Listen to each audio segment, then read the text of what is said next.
আর এই মুহূর্তে একটি খবর দেবো আপনাদেরকে। 21শে জুলাই নতুন চমক দিতে চলেছেন বিজেপি নেতা দিলীপ ঘোষ। তিনি এমনটাই বলেছেন যে আগামী 21শে জুলাই নতুন চমক বললেন বিজেপি নেতা দিলীপ ঘোষ। 21শে জুলাই শহীদ দিবস হিসেবে পালন করে তৃণমূল। 26এর বিধানসভা ভোটের আগে চলতি বছরের 21শে জুলাই বড় কর্মসূচি নিয়েছে তৃণমূল।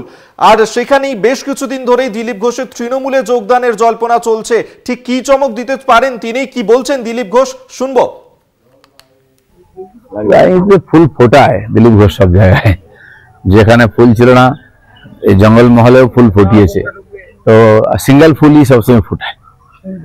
হ্যাঁ হ্যাঁ, 21 তারিখ নতুন চমক আসবে এবং সারা পশ্চিমবঙ্গ দেখবে। অনেকেই দাবি করছেন, দাবি করতে অসুবিধা কি, স্বপ্ন দেখুন সবাই। আপনারা শুনলেন দিলীপ ঘোষ ঠিক কি কথা বললেন। আমরা এই নিয়েই কথা বলবো। এই মুহূর্তে আমাদের সঙ্গে টেলিফোনে রয়েছেন বিশেষ প্রতিনিধি অঞ্জন রায়। অঞ্জনদা, অত্যন্ত বড় খবর যেখানে দিলীপ ঘোষ তিনি বলছেন যে আগামী 21শে জুলাই, আমরা জানি তৃণমূলের শহীদ দিবস, সেই দিনই চমক দিতে পারেন তিনি। কিসের ইঙ্গিত দিচ্ছেন দিলীপ ঘোষ?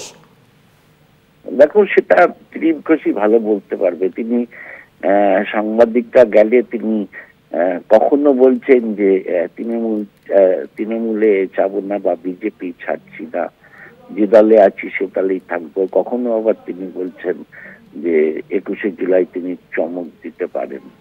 এখন কি কোন পথে তিনি হাঁটবেন সেটা তিনিই জানেন। তবে গতকাল বিজেপির নতুন সভাপতি শ্রমিক ভট্টাচার্য যে কথা বলেছেন যে দিলীপ ঘোষ কোথাও যায়নি, বিজেপিতেই আছে।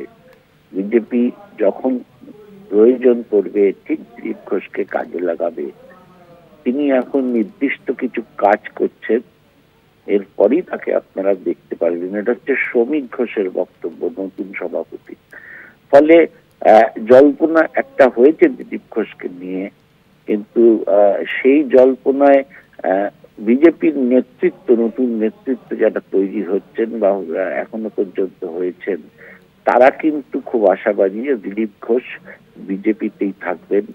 কারণ সংঘের প্রচারক ছিলেন এক সময়। সাধারণত সংঘ প্রচারকরা এই ধরনের দল বদলে বেশি থাকে না। ফলে এই বিশ্বাসটা রেখেই দিলীপ ঘোষের ওপর বিজেপিও বিশ্বাস করছে যে দিলীপ ঘোষ কোথাও যাবেন না, বিজেপিতেই থাকবেন। আমরাও যতটা জানি যে কেন্দ্রীয় নেতৃত্ব তাকে বলে দিয়েছে যে আগামী বিধানসভা নির্বাচনে গোটা রাজ্যের মধ্যে যে সিট 294টা আসনের মধ্যে যে আসনটা তার পছন্দ হয় সেই আসনটাই তিনি দাঁড়াবেন। ফলে এতগুলো বিষয় হয়ে যাওয়ার পর দিলীপ ঘোষ মনে হয় না তৃণমূলে যাবেন। দেখা যাক তিনি কি বলতে চাইছেন, না নতুন করে কোন ইকুয়েশন ভাবছেন, দেখা যাক।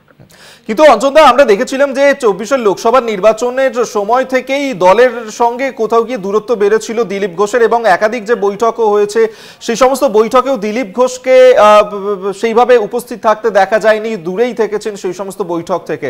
কোথাও গিয়ে কি দলের সঙ্গে দূরত্ব বাড়ছে, দলের ওপর কি অভিমান বাড়ছে দিলীপ ঘোষের, কিংবা তার যে বিরোধী দল এখান থেকে কি কোনো রকম প্রস্তাব তার কাছে এসেছে এখনো পর্যন্ত, সূত্র মারফত কোনো খবর? দিলীপ ঘোষের কাছে প্রস্তাব গেছে, তৃণমূলে তাকে যোগ দেওয়ার জন্য প্রস্তাব গেছে। এর আগেও দিলীপ ঘোষের কাছে প্রস্তাব গেছিল, দিলীপ ঘোষকে মন্ত্রিসভার সদস্য করার জন্য প্রস্তাব গেছিল, দিলীপ ঘোষকে তৃণমূলের পক্ষ থেকে রাজ্যসভায় পাঠিয়ে দিল্লি পাঠানোর প্রস্তাব গেছিল। দিলীপ ঘোষের কাছে প্রস্তাব গেছে, কিন্তু দিলীপ ঘোষ এতদিন তা গ্রহণ করেননি। এখন দল তাকে কতটা মর্যাদা দেয় তার উপর সবটা নির্ভর করছে। দিলীপ ঘোষ বিশ্বাস করছেন যে দল এত কিছু ঘটনা হয়ে যাওয়ার পর দলের নতুন সভাপতির তার সাথে কথা হয়েছে, ফলে সবটা মিলিয়ে দিলীপ ঘোষ আশা করছেন যে কোথাও হয়তো দলে থাকার একটা, দলের মধ্যেই থাকছেন। কালকে শ্রমিক ভট্টাচার্য বলেছেন যে কোথায় যাবেন উনি তো দল ছেড়ে কোথাও যাননি, দলেই আছেন।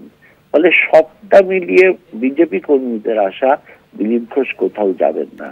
কিন্তু আবারও বলছি যে চমক তো থাকতেই পারে। দেখা যাক কোন পথে দিলীপ ঘোষ আজকের কথা বলেছেন, চমক থাকতে পারে, ভবিষ্যৎই বলতে পারবে। একেবারে 21শে জুলাইয়ের দিকে ওই জন্য নজর থাকবেই আমাদের। আপাতত ধন্যবাদ। বিশেষ প্রতিনিধি অঞ্জন রায় আমাদের সঙ্গে টেলিফোনে ছিলেন। অর্থাৎ যে 21শে জুলাই তৃণমূল শহীদ দিবস পালন করে, সেই 21শে জুলাইয়ের দিনই বড় চমক দিতে চলেছেন বিজেপি নেতা দিলীপ ঘোষ। তিনি এমনটাই বলেছেন। কি বলেছেন শোনাবো আপনাদেরকে। দাবি করছেন ফুল ফোটায় দিলীপ ঘোষ সব জায়গায়, যেখানে ফুল ছিল না এই জঙ্গলমহলেও ফুল ফুটিয়েছে। তো সিঙ্গেল ফুলই সবসময় ফুটায়। হ্যাঁ হ্যাঁ, 21 তারিখ নতুন চমক আসবে এবং সারা পশ্চিমবঙ্গ দেখবে। অনেকেই দাবি করছেন, দাবি করতে অসুবিধা কি, স্বপ্ন দেখুন সবাই।